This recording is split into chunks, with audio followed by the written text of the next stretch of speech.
Lord, I now pray in Jesus' name, sanctify this time. This is very crucial, very critical. And I thank you for all those who made the effort to come. And Lord, I pray that none of us will lose our position in this prophetic season, and that we will receive our allotment, our inheritance, and our blessing in this very special spiritual time of the history of the world. So we commit this teaching to you now. In Jesus' name we pray.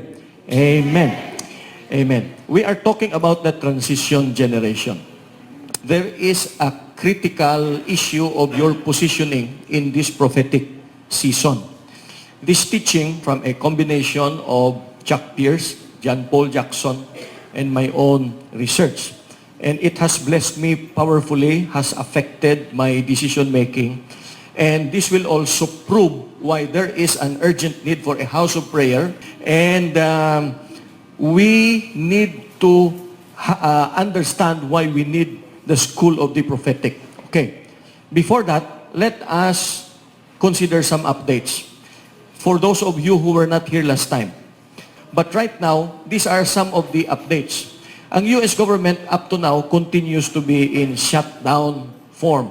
Among its effect, ang NASA is not operating. Ano na ang NASA? The National Aerospace Administration.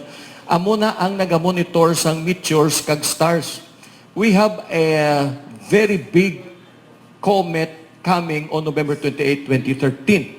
And then we have 4 red blood moon coming this 2014-2015. In the history of Israel, 8 times nag-appear ang red blood moon, and they all fall on the Feast of Passover and the Feast of Tabernacles, kag may major gid nga nagakatabo sa history sang Israel basta may 4 red blood moon kag may effect sa kalibutan. Ti ang last nga 4 red blood moon in this century. Therefore, we expect something very major going to happen in the prophetic landscape. And then we have war jitters in Israel, and we have ongoing discussions on the division of the land of Israel. Sang July 2013, ginsuguran sang US imponer sa Israel kag Palestinians nga istoryahan ang pagdivider sang land of Israel for the discussion to end on April 2014, which is the first red blood moon. And if you are familiar with Joel chapter 3, the division of the land of Israel, we are in a very heightened prophetic season. Siling sang isa ka prophet, si Prophet Sadu, we are in a calm before the storm. The storm being 2014-2015. That is what he is saying. Meaning to say, kung sa military science pa, this is a heightened prophetic season equivalent to a red alert status kung sa military. The angels are on red alert status. The forces of God are on red alert status. The enemy are in war position. And the positioning now is becoming clearer and clearer. And the movement of both sides are getting more intense. Because this is a heightened prophetic season, this is the time to determine your spiritual position, your location, your navigation, and your direction. Crucial. And therefore, this is the time to reassess priorities. Okay, now, what is a transition generation? A transition generation is a generation that God uses as a light or a gate to facilitate or usher in the coming in of a new season. Just like in the normal world, in the physical world, may summer, spring, winter, and fall sa ibang lugar. Sa aton may tag-ulan, may tag-init. In the spiritual realm, may shifting of season. Kag ang Ginoo may ginagamit siya nga generation nga naga-facilitate sang pagsulod sang isa ka season nga may ginaobra siya. And please remember that in Genesis chapter 1 verse 14, naghambal ang Ginoo, let there be lights in the firmament of the heaven to divide the day from the night, and let them be for signs and for seasons and for days and years. Ang physical principle sa Bible may spiritual application. Sa Bible school, ginatawag ni siya the principle of double reference. The principle of double reference is the principle for parables. Basta si Jesus katudlo parable, true na siya physical, true man na siya spiritual. Ang kamatuoran sa physical may spiritual na nga aplikasyon. Ti sa physical nga pangabuhi, may mga kapawa kag suga sa kalangitan nga amo na sila sinyal sang pagkambyo sang panahon. Sa spiritual amo mana, may mga kabuhi nga nagasiga, nga naga-anunsyar sila nga may season nga gapasulod. Amo ina ang iya nga logic sina. Sino ina ang mga kapawa? Sino inang light? Matthew chapter 5 verses 14 to 16. Siling ni Jesus, "You are the light of the world.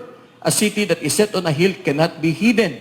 Verse 16, "Let your light so shine before men that they may see or have a vision of your good works and glorify your Father which is in heaven."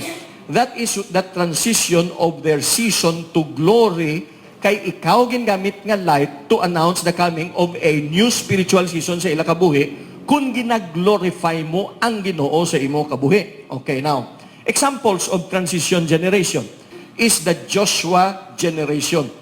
Ang Moses generation, nagwa lang sa Egypt, hindi kasulod sa Promised Land.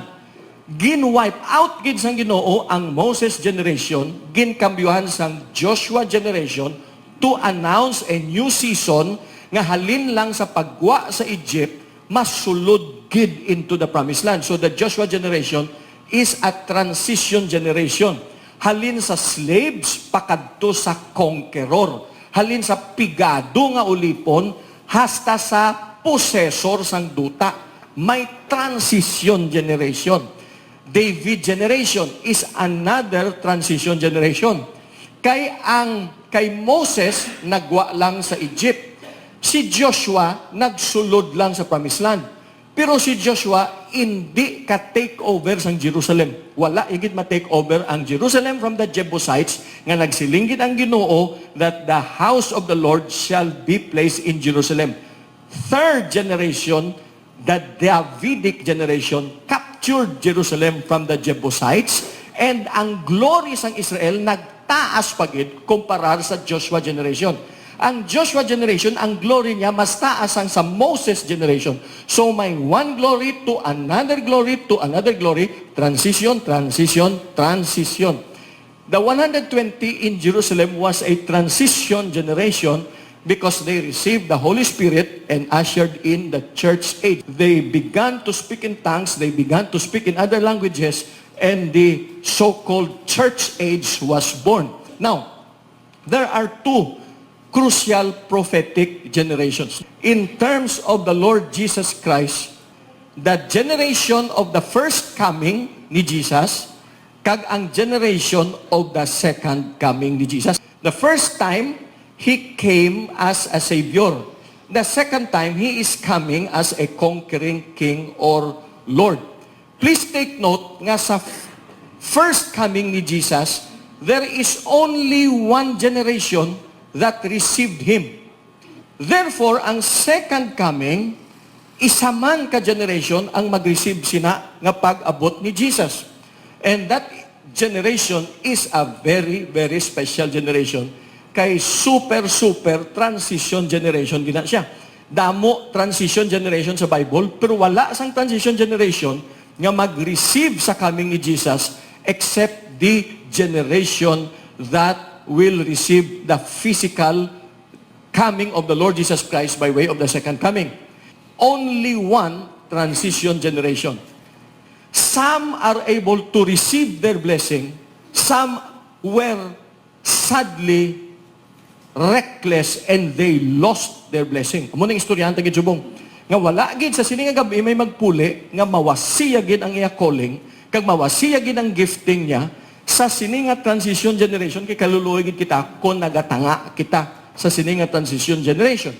And this is this generation that will receive the coming of Lord Jesus Christ, and that is why critical ini nga wala kita gatanga sa sini nga generation kay ang anointing kag ang prophetic flow sa sini nga generation kung hindi ta maintindihan kaluluoy gid kita kay may tendency nga mawasi. So we better do our part. Now here is an interesting fact. ang marker nga ginagamit sang Ginoo to highlight that transition is a woman or women, babayi.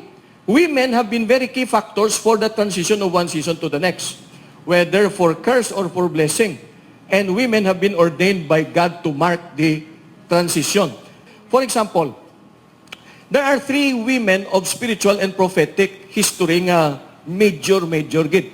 Amo ni silang 3 women gatekeepers sang pinakadalagko nga seasons nga natabo sa spiritual history sa kalibutan. Who is that first woman? The first woman was Eve. Unfortunately, she brought in the season of sin and death. A woman by the name of Eve, and yet Adam was also more responsible than Eve because he was the one to whom the command was given about the garden. Pero pinabayaan niya iyang asawa, and Eve was spoken to by the serpent and she was deceived, and so sin and death came.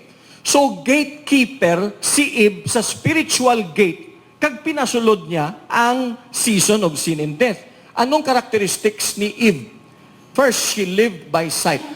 Genesis chapter 3 verse 6, she saw that the fruit was good for food and it was pleasant to the eyes. That is the characteristic of Eve, and that is a very dangerous transitory quality because matransit gina ang life mo from blessing to curse kung ang decision making mo is based on what your eyes alone see. Okay?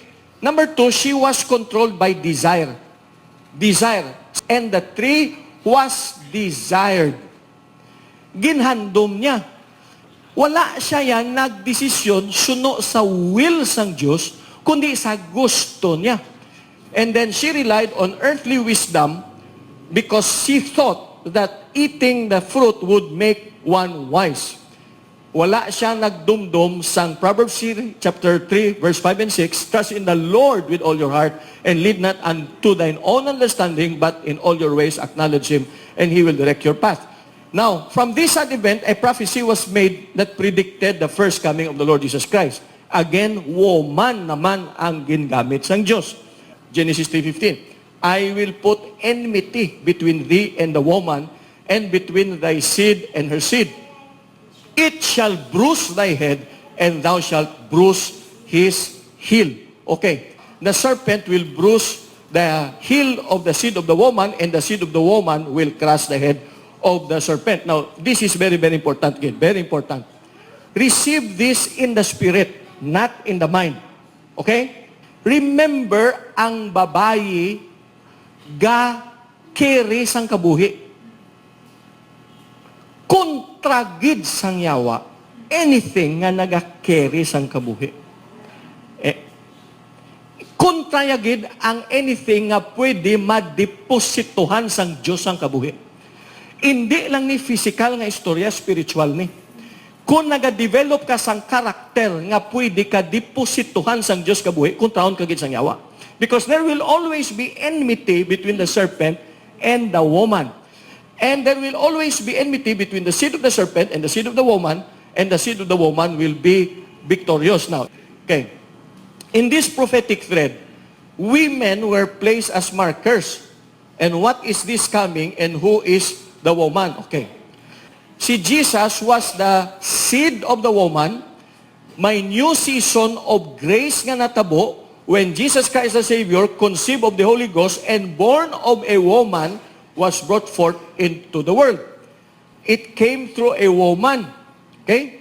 Because ga-birth, ga-conceive, ga-carry, kagab-give birth ang babae. So, ang birthing nga concept of a new season and the kind of generation that will facilitate or implement God's purposes in the uses the symbolism of a woman because it is a woman who conceives, carries, gives birth. This requires submission, sacrifice, willingness, humility, and patience. Now, to the gentlemen nga kapamati subong, please do not mistake what I'm trying to say. Hindi kita magsiling nga, hindi ko gali mapusulan sang Diyos kay laki ko. Prinsipyo ng ina estudyanta, hindi ya physical.